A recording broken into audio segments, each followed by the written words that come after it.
Good morning, my dear students, and I am going to start function. In this lecture, I have to discuss what is function. Thereafter, domain, codomain, and range of function. Thereafter, types of function, and then difference between relation and function. So there are four keywords in given lecture in given function. Definition: let A and B be two non-empty sets. Let A and B be two non-empty sets. Then a relation F from A to B. एक relation जाएगा F from A to B में, which associates to each element X belongs to A. यानी कि X belongs to A रहेगा each element, a unique element Fx belongs to B. That means Fx belongs to B is called a function from A to B, and we write F from A to B. A from A to B में तब जाके कहलाएगा ये function. समझेंगे function, types of function भी देखेंगे. अभी हम इसके थोड़ी बाद में ये भी डोमेन, कोडोमेन एंड रेंज देखते हैं. तो domain and range of function क्या है? तो डोमेन क्या कहता है? सेट में रिलेशन में ही बताया गया था, 11th क्लास में बताया गया था. यहाँ पर भी वही चीज़ है लगभग. डोमेन क्या है? द फर्स्ट जो coordinate of elements of order pair का होता है. यहाँ पर भी वही बात है कि यदि 1 2 3 4 की बात करें, हम टोटल 1 2 3 4 की बात करें, तो ये क्या है? डोमेन. और fx पहले देख लेते हैं. fx इक्वल टू x है, यानी कि 1 goes to 2, 2 goes to 4, 3 goes to 6 and 4 goes to 8, and rest element 10 is not image in A. So this is 1 2 3 4 is domain, and 2 4 6 8 is called क्या? Range. And whole element of B is called the coordinate of second element of called क्या कहलाता है? Codomain. यही इतना है इसमें. तो यहाँ लिख दिया गया है कि F from A to B से कोई रिलेशन है, then E is called the domain of F, and B is called the codomain of पूरा B is called the codomain of F. And Fx कहता है कि and Fx equal to F capital X equal to Fx such that X belongs to A is called the range of function. यानी कि जो belong कराएगा X belongs to A से कराएगा. 3 से 6, 4 से 8 और 10 क्या हो गया? बच गया. इसलिए इसे क्या कर सकते हैं? रेंज नहीं कर सकते. ये पूरा कोडोमेन में आ गया और फंक्शन डिफाइंड है Fx इक्वल टू 2x पर. तो हम लोग पहले से भी जानते हैं डोमेन, कोडोमेन और रेंज के बारे में. यहाँ थोड़ा सा और चीज देखेंगे. यदि 2 हमारे पास है तो 2 को हम लोग कह सकते हैं कि 2 is the image of 1 under the function f. And कह सकते हैं कि अब 1 के बात करें हम, तो 1 इज द प्री इमेज. यहां हो जाएगा pre image of 1 is the pre-image of 2 under the function of f. That means इसी तरह से similarly so on. 4 is the image of 2, 6 is the image of 3, 8 is the image of 4, and reverse 2 is the pre-image of 4, 3 is the pre-image of 6 under f, 4 is the pre-image of 8 under the f. And इस प्रकार से हम लोग domain, codomain और range जानते हैं. और इसके बाद हम लोग चलते हैं टाइप्स ऑफ फंक्शन पे. वही हमारा मेन है. इस एक्सरसाइज में क्वेश्चंस को सॉल्व करने में भी काम आएगा. इन टाइप्स ऑफ फंक्शन क्या है पहले जानेंगे क्या होता है. तो टाइप्स ऑफ फंक्शन की बात करें तो फर्स्ट ऑफ ऑल में आता है 1 1 और इसको कहते हैं इंजेक्टिव फंक्शन. इंजेक्टिव फंक्शन भी कहते हैं. ये बहुत आसान भी है. कहता है कि if f from A to B is said to be 1 1 if every element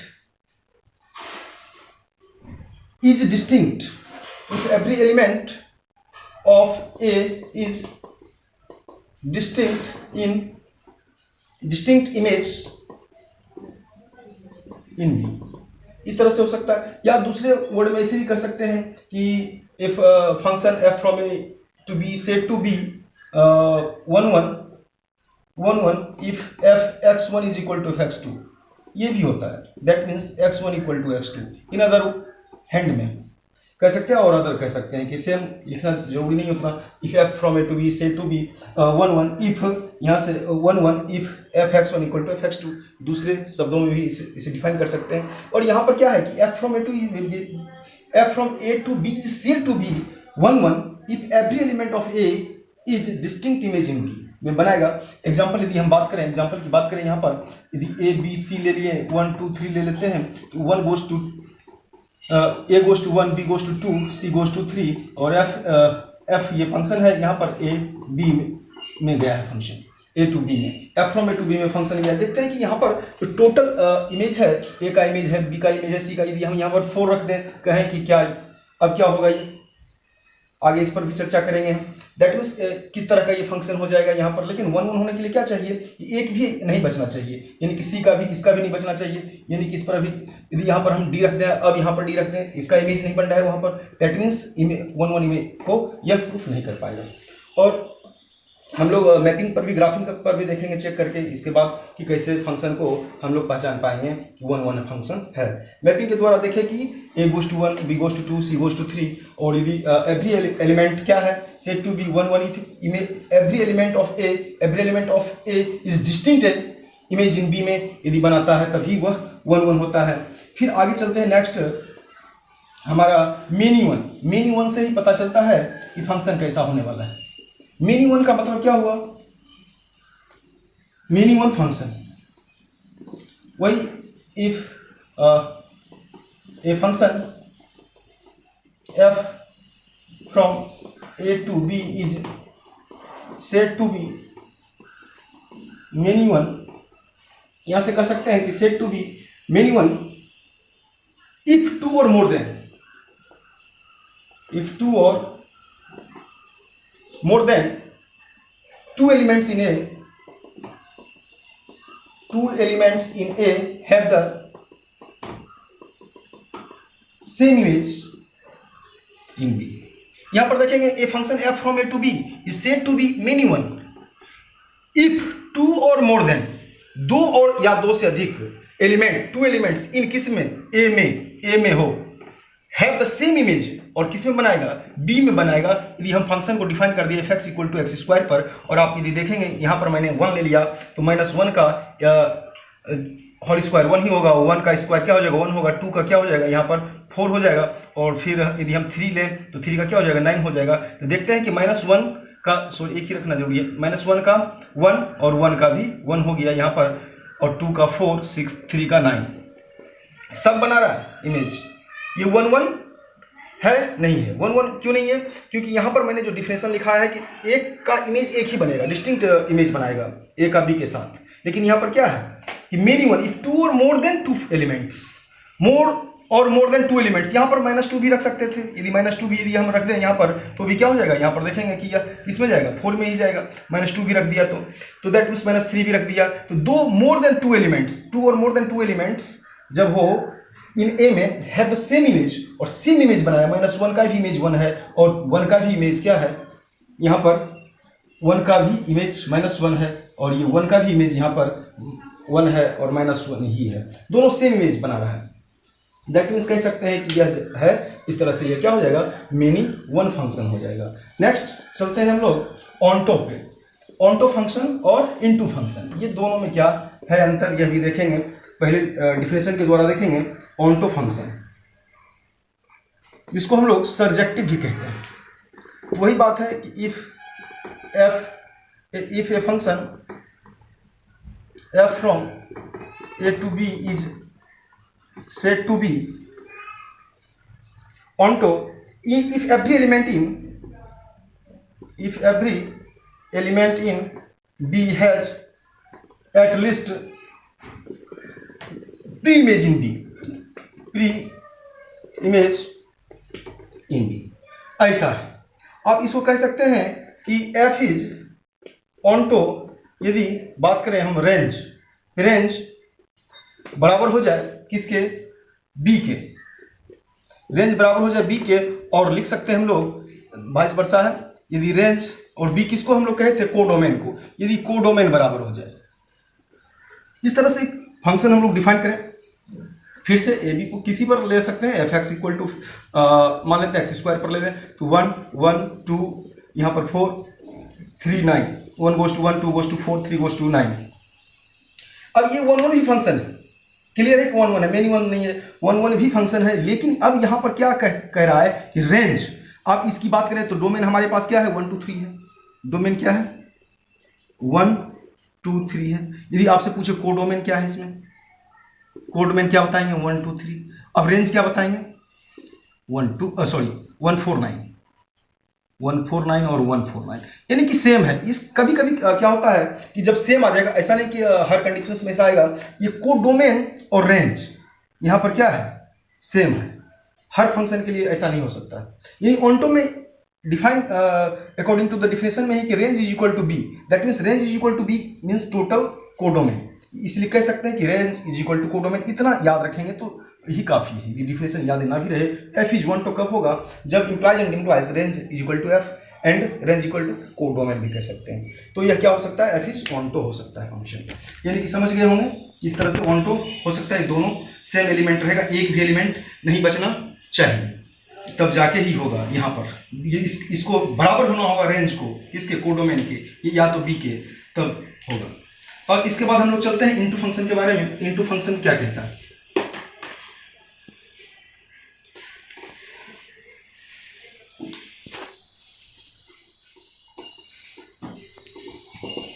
ये function f from a to b is said to be into, कहता है कि यह सेट टू बी इंटू कब होगा, if there exist a single element in B, there exist a single element in B, एक single element in B having no preimage, having no preimage, having no preimage, यानी कि having no pre image यहां पर बनाना है, किसमें, इन ए में कोई pre image नहीं बनेगा। अब A to B, from A to B, said to be into, if there exist, इसको मैंने ऐसे लिख दिया, आप लिख सकते हैं देयर एग्जिस्ट ऐसे भी लिख सकते हैं, there exist a single element in B. Suppose करते हैं कि यह हमारा है, अंतर क्या है, और इसमें हाँ थोड़ा सा इसमें क्या करेंगे, हम रेंज सबसेट ऑफ कर देंगे। Range is the subset of, हम कहेंगे क्या, बी, यानी कि range is the subset of B का मतलब कह सकते हैं कि range is the subset of codomain, ऐसे भी कर सकते हैं इनटू होने के लिए, इनटू यानी कि इनटू फंक्शन होने के लिए। तो ये फंक्शन है from A to B said to be into, if there exist a single element, suppose करते हैं वही फंक्शन हम रखें F X equal to X square पर, और फंक्शन यहाँ पर ए बी है, ए टू बी में है, और यह 1 2 3 4 है, और यहाँ पर अब 1 4 9 16 और ये 25 आ जाए, यहाँ पर 25 आ जाए।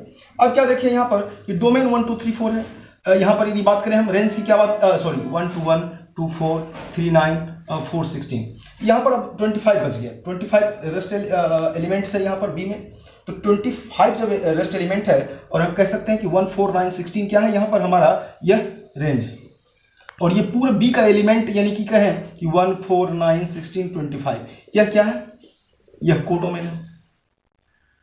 यानी कि इसका मतलब क्या हो गया कि range is the subset, range क्या हो गया यहाँ पर, range is the subset of codomain. Subset आप जानते होंगे कि सारी बातें, रेंज की सारी बातें कोडोमेन में होनी चाहिए, यानी कि रेंज 1 4 9 16 है, और 1 4 9 16 25 है, यानी कि इसमें range is the subset of codomain हो गया टोटल, इसलिए सबसेट ऑफ कोडोमेन कह सकते हैं, या फिर बी कह सकते हैं, रेंज सबसेट ऑफ बी भी कह सकते हैं।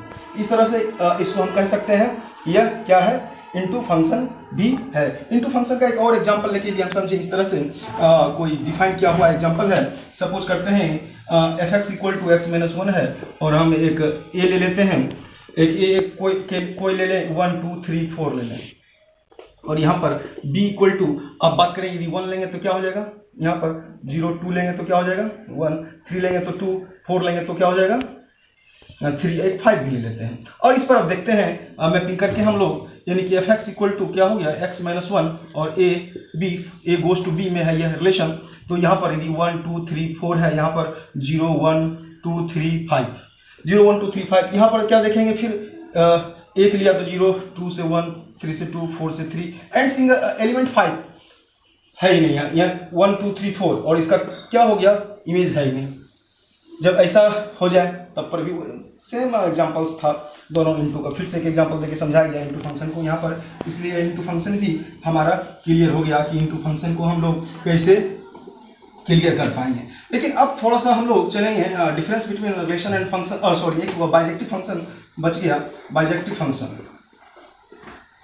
ये तो आसान है, if a function f from a to b is said to be bijective, क्या होना होगा इसके लिए, it is 1 1 and onto, दोनों यदि हो तब, if it is 1 1 and onto हो तभी कह सकते हैं यह बाइजेक्टिव फंक्शन है। तो बाइजेक्टिव फंक्शन के लिए दोनों चीज होना चाहिए, 1 1 होना चाहिए और ऑन टू होना चाहिए फंक्शन। और अब हम थोड़ा सा इसके difference between relation and function को जानने से पहले हम इस पर चर्चा करें कि कौन सा फंक्शन दिया हुआ है और उसको पहचान पाएंगे कि नहीं वो फंक्शन है कि नहीं।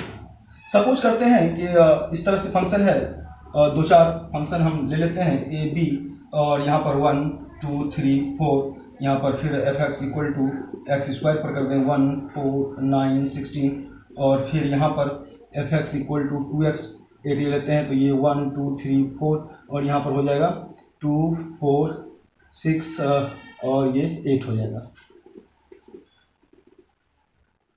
और यहाँ पर ही देख लेते हैं, एक और -1 ले लेते हैं, यहाँ पर दोनों गोस टू 1 हो गया, 2 4 3 9 6, इसके कहाँ जहाँ से फंक्शन गया है वहाँ से ले सकते हैं ए बी इस तरह से। और एक फंक्शन हम ऐसा भी लेते हैं ए बी, इसमें पहचानना है आपको 1 2, हम इस तरह से ले लेते हैं ए बी सी ले लेते हैं और 1 2 3 ले लेते हैं, यदि ए गोस टू 1 है और फिर ए गोस टू ही 2 है, बी गोस टू सी है और सी इस तरह से एलिमेंट है बचा हुआ, यदि 4 है मान लेते हैं सी गोस टू 4 है।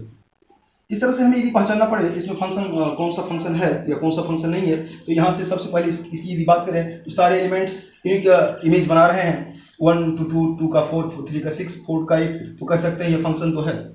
फंक्शन को पहचानना है फंक्शन क्या है, और फंक्शन है तो कौन सा फंक्शन है, या 1 1 फंक्शन है, 1 1 फंक्शन है। यदि यहाँ पर बात करें तो -1 का भी देखिए, 1 का जो इमेज बन रहा है यहाँ पर -1, फिर 1 का जो इमेज बन रहा है 1 भी बन रहा है, यानी कि दोनों का सेम इमेज बन रहा है एलिमेंट ए में, बताया था according to the definition of minimum function में। तो इसका मतलब क्लियर है कि यह मिनिमम फंक्शन है। लेकिन यहाँ पर जो फंक्शन है ए गोस टू 1 और ए गोस टू 2, ऐसा नहीं हो सकता, यानी कि फंक्शन एक से ही क्या हो जाएगा, इसका जो प्री इमेज बन रहा है यहाँ पर 1 बन रहा है और इसका फिर प्री इमेज 2 बन रहा है, ऐसा can never be happen in function in according to the definition of function, any type of function. So यह फंक्शन नहीं है। इस तरह से हम कह सकते हैं कि फंक्शन कैसा हो सकता है, यानी एलिमेंट बच भी जाए, सपोज करते हैं कि यहाँ पर 1 2 3 4 है, फिर यहाँ पर ले लेते हैं 2 4 6 8 10 ले लेते हैं, ये भी देखिए ये फंक्शन है कि नहीं, ये भी फंक्शन है। लेकिन कौन सा फंक्शन है यह जो फंक्शन है, यह कौन सा फंक्शन है, यह ऑन टू फंक्शन। लेकिन यह जो फंक्शन है इसको फंक्शन को हम तो कह सकते हैं 1 1 भी कह सकते हैं, और इसको क्या कह सकते हैं कि इसका जब रेंज और क्या है कोडोमेन बराबर है, यानी कि रेंज इक्वल टू बी है, इसको ऑनटो फंक्शन भी कह सकते हैं, ऑनटो फंक्शन भी कह सकते हैं। और जब 1 1 और ऑनटो हो जाए तब हम लोग कह सकते हैं कि बाइजेक्टिव फंक्शन होता है। यानी कि टाइप्स ऑफ फंक्शन में इतना ही है। अब उसके बाद हम लोग चलते हैं difference between relation and function के बारे में थोड़ा सा चर्चा करते हैं। Difference between relation and function क्या है, उसके बाद फिर हम लोग एक्सरसाइज में प्रवेश करेंगे। Difference between relation and function क्या है। अब कोई पूछेगा कि every function is a relation या every relation is a function, तो यहाँ पर थोड़ा सा कंट्राडिक्शन है। अब यहाँ पर क्या है कि हम लोग पहले तो नोट्स में लिखा देता हूँ कि एवरी, आप इसको नोट कर लेंगे, every function can be relation, but अब ये तो क्लियर हो गया जब जैसे ही बट लग गया कि every function can be relation but every relation is not necessarily function. अब यहां पर भी चीज लग गया नेसेसरली, यानी कि every function can be relation but every relation is not necessarily क्या फंक्शन। यहाँ पर बहुत गुड बात है कि एवरी फंक्शन जो है वो रिलेशन हो सकता है एंड एवरी रिलेशन वो फंक्शन नहीं हो सकता है। इसको हम लोग किस तरह से हम लोग जान पाएंगे यह सही है या गलत है, एवरी रिलेशन फंक्शन में होता है या नहीं होता है। इसको जानने के लिए हम लोग थोड़ा सा बढ़ते हैं। एकदम अच्छा सा एग्जाम्पल मैं देता हूँ, 2 एग्जाम्पल से ही समझ में आ जाएगा कि ऐसा है कि नहीं। और मैं सबसे अच्छा एग्जाम्पल देना चाहूँगा कि टीचर इधर है, इधर स्टूडेंट, एक साइड टीचर है, एक साइड रिलेशन स्टूडेंट। आपको पहचानना है कि यह रिलेशन है। सपोज करते हैं कि मेरा नाम रवि सर है और यहाँ पर मैं अरविंद सर को ले लेता हूँ, और यहाँ पर इसकी स्टूडेंट मान लेते हैं कि अरविंद सर फिजिक्स पढ़ाते हैं या जो भी पढ़ाते हैं, और मैं मैथ पढ़ाता हूँ, तो मेरा स्टूडेंट हो सकता है यहाँ पर मान लेते हैं दीपक, तो डी से लिखते हैं, और भी आर लिख देते हैं, रिलेशन ऋषभ है, और भी रिलेशन मोहित है, एम है मान लेते हैं। यानी कि एक टीचर से कितने स्टूडेंट पढ़ रहे हैं यह देखेंगे, और हो सकता है अरविंद सर से और भी रिलेशन बी सी डी करके नाम है कोई, और बी सी और डी पढ़ रहे हैं। अब यहाँ पर इसका जब ऑर्डर पेयर बनाएंगे तो ऑर्डर पेयर क्या देगा, आर डी देगा।